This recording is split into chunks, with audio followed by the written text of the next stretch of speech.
les cahiers de transmission pour le CVS. Ça ne fonctionne pas vraiment car les personnes accueillies ne savent pas toujours que les cahiers existent ou comment les utiliser. On va demander aux coordinateurs et coordinatrices des services et aux professionnels de parler du CVS et des comptes rendus de réunion. On va aussi prévoir 2 après-midi pour recueillir les questions. Le compte rendu sera collé dans les cahiers de transmission et également affiché dans tous les services. Le compte rendu est aussi lu en vidéo pour les personnes accueillies et les résidents.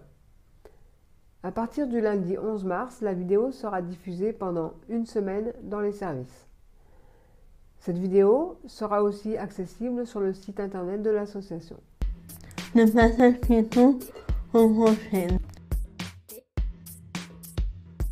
La mairie de Rennes n'a toujours pas apporté de réponse à la demande de passage piéton à la sortie du métro.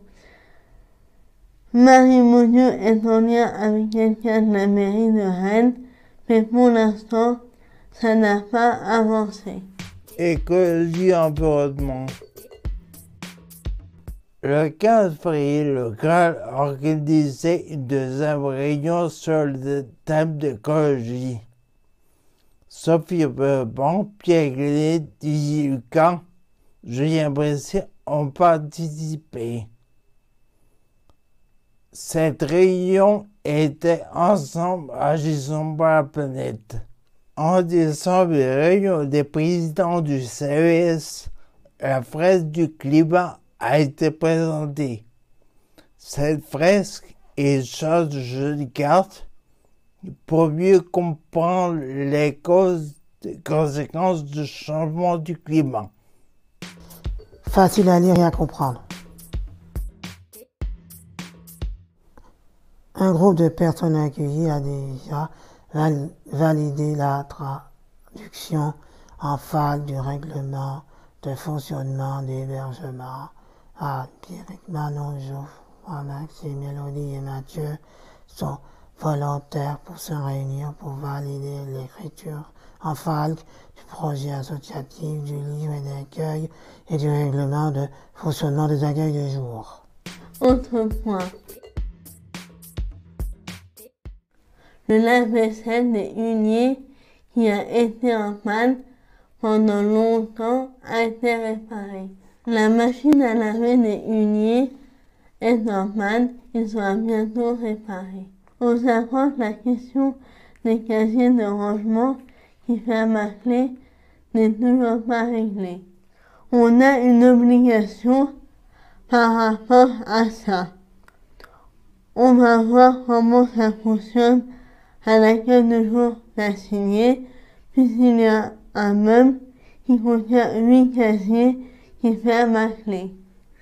Pour le temps d'agir, comme on va déménager, on verra si la mairie nous laisse les casiers déjà installés et qui ferment à clé. Le déménagement est prévu à partir de septembre 2024. Un peu de patience! L'aménagement autour des acanthes et du jardin en particulier est prévu dans les 2 ou 3 ans. L'ouverture du foyer du Botrel à Assigné est prévue pour fin 2025. Un tout petit peu de patience. Le projet du café associatif intéresse plusieurs personnes accueillies.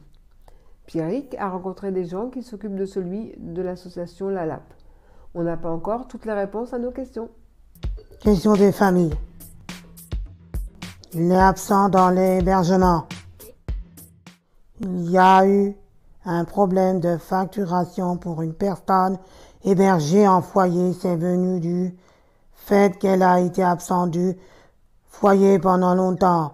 Ce n'est pas l'association qui décide, c'est le règlement du département qui dit qu'un résident a le droit de s'absenter au maximum 131 jours dans l'année.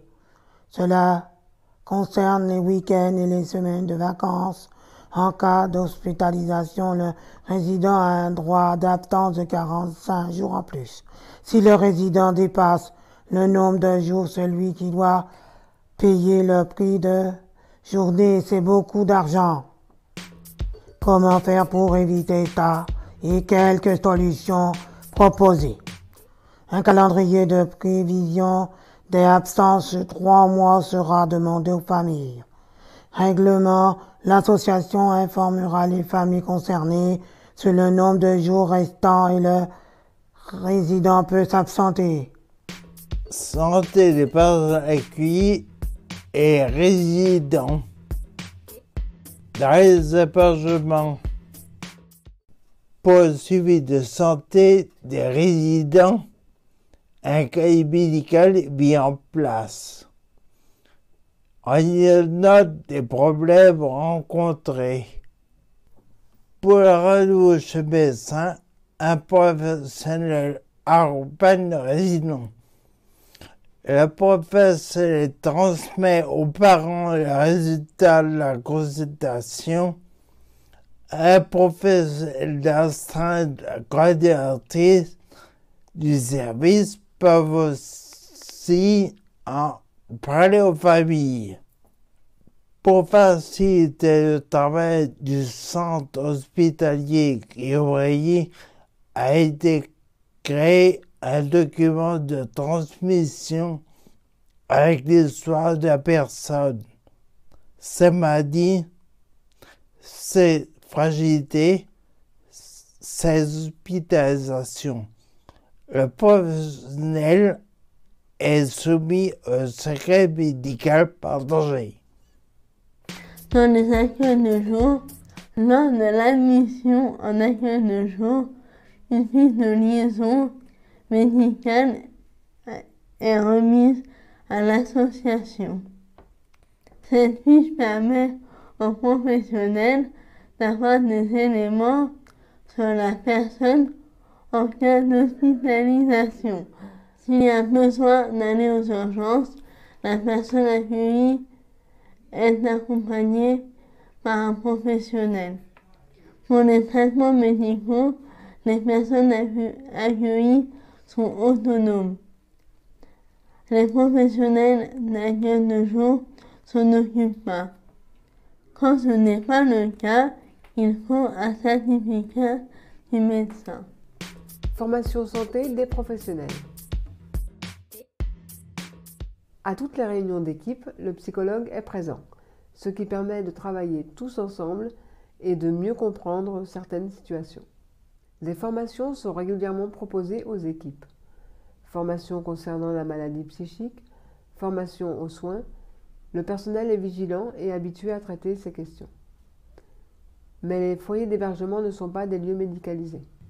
Le linge dans les foyers d'hébergement. Tout le linge n'est pas repassé, mais il y a du repassage pour les chemises et les autres vêtements à la demande du résident. En revanche, le pliage est systématique.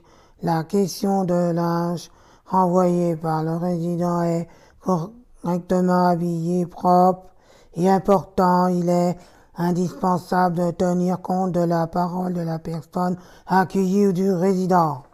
Prochaine réunion du service, le jeudi 4 avril à 14h30, 16h30, à Maison du Président Racine.